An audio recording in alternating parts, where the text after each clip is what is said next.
4년마다 한 번씩 열리는 아시아의 축제, 아시안컵이 다가왔어. 하지만 항상 이맘때쯤이면 네티즌들 사이에서 논란이 되는 화제거리가 있어. 바로 해외파들은 제외시키자. 이유는 뭐 다들 알겠지만 시즌 중 선수가 대회에 차출이 되면 선수를 혹사시킨다, 선수의 부상 염려가 있다, 나라가 해준 게 뭐냐 등과 같은 이유로 아시안컵이 별거 아닌 비중이 없는 대회처럼 취급하는 사람들이 이맘때쯤이면 심심치 않게 보이지. 하지만 간단하고 명료하게 얘기하자면 아시안컵은 선수들에게 있어 꼭 나가야만 하는 대회야. 그리고 우리는 그 아시안컵을 꼭 응원해야만 해. 왜냐고? 지금부터 그 이유에 대해 설명해줄게.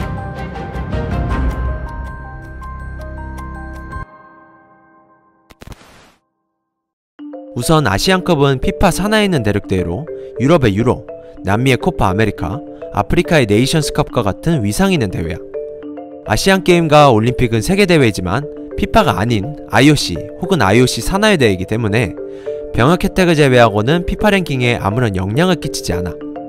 하지만 아시안컵은 피파 공식 산하에 있는 대회인 만큼 피파 랭킹과 직결되고 우승 시에는 우승팀 자격으로 컨페더레이션스컵이라고 불리는 대회에서 월드컵 전 각 대륙의 우승 국가들과 월드컵 개최국에서 맞붙을 수 있는 값진 기회가 주어지지. 그래서 저번 2017 러시아 컨페더레이션스컵에서 호주가 아시아 대륙을 대표로 참가했던 것도 그 이유에서야. 우리나라는 이런 혜택이 가득한 아시안컵에서 2번의 우승을 거머쥐었는데 1956년 홍콩에서 초대 우승을, 그리고 그 다음 대회인 1960년에 또 한 번, 이렇게 연속 2번의 우승을 차지한 뒤로는 2019년을 기준으로 59년째 이 대회에서 우승을 이루지 못하고 있어. 자칭 아시아 최강이라고 외치는 대한민국. 그렇다면 왜 59년째 우승이 없는 걸까?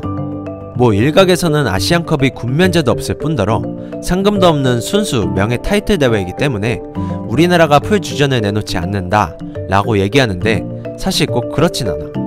역대 아시안컵에 출전한 대한민국 축구 국가대표 선수들의 라인업만 봐도 아시안컵 우승을 위해 부단히 노력했다는 것을 알 수 있을 거야. 그리고 2010년대로 들어서며 대한민국 축구 국가대표팀이 2012년 런던 올림픽에서 예상치 못한 엄청난 성과를 거두고 2014년, 2018 아시안게임에서는 극적인 우승 드라마를 쓰면서 주목을 받은 탓에 자연스레 대중과 미디어의 이목이 월드컵 다음으로 이 두 대회에 쏠리기 시작한 거지. 그렇게 대중들은 상대적으로 아시안컵에 대한 관심도가 낮아지기 시작했고 대한민국 축구 국가대표팀은 아시안컵에 큰 비중을 두지 않는다 라고 대중들은 생각하게 된 거야. 병역 혜택도 없는 대회이자 오로지 명예 하나 때문에 싸워야만 하는 대회 아시안컵. 하지만 올해 2019년도부터 아시안컵이 새로운 변화를 보이기 시작했어.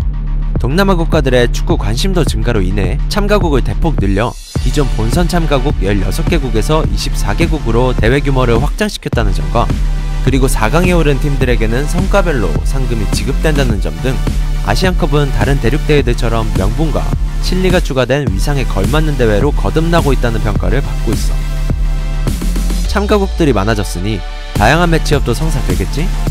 아시안컵 우승 횟수 2회를 기록하고 있는 대한민국은 최다 우승 4회를 기록하며 선두를 달리고 있는 일본과 각각 3번의 우승을 차지한 이란, 사우디아라비아, 그리고 저번 대회 우승국 호주와 함께 이번 아시안컵 5강 국가로 주목받고 있어. 하지만 작년 스즈키컵에서 박항서 감독의 지휘하에 우승을 거둔 베트남과 첫 경기 우리나라를 상대로 팽팽한 접전을 벌인 필리핀 등 다수의 동남아 국가들이 참가하면서 조별리그에서도 긴장을 늦춰선 안된다는 목소리도 높아지고 있어. 아시아 국가 중 월드컵 최다 출전과 최고 성적을 내세우며 자칭 아시아 최강임을 외치고 있는 대한민국. 하지만 대한민국은 전설 차범근이 뛰었던 1972년 아시안컵에서 준우승을 기록했고 박지성이 있었던 2011년에는 3위에 그쳤으며 최정의 라인업이라고 불렸던 2015년에는 호주와 연장 접전 끝에 준우승을 차지하는 등 대한민국에게 아시안컵은 결코 호락호락한 대회가 아니라는 것을 알 수 있어. 하지만 이번 2019년 아시안컵은 조금 느낌이 다른 것 같다. 2018 자카르타 팔렘방 아시안게임에서 자신의 실력을 증명한 골게터 황의조와 중원의 지배자 기성용, 주장 손흥민, 그리고 든든한 수문장 조현우까지 이번 아시안컵은 완전체의 느낌이 정말 강한 것 같아. 우리가 매번 아시아의 챔피언이라고 자부하고 확언하고 있지만 진짜 아시아 챔피언은 월드컵 성적, 진출 횟수로만 판단하는 것이 아니라 아시안컵 우승 여부로 판단하는 건 아니겠어? 차범근, 박지성도 갈망했던 아시안컵 우승.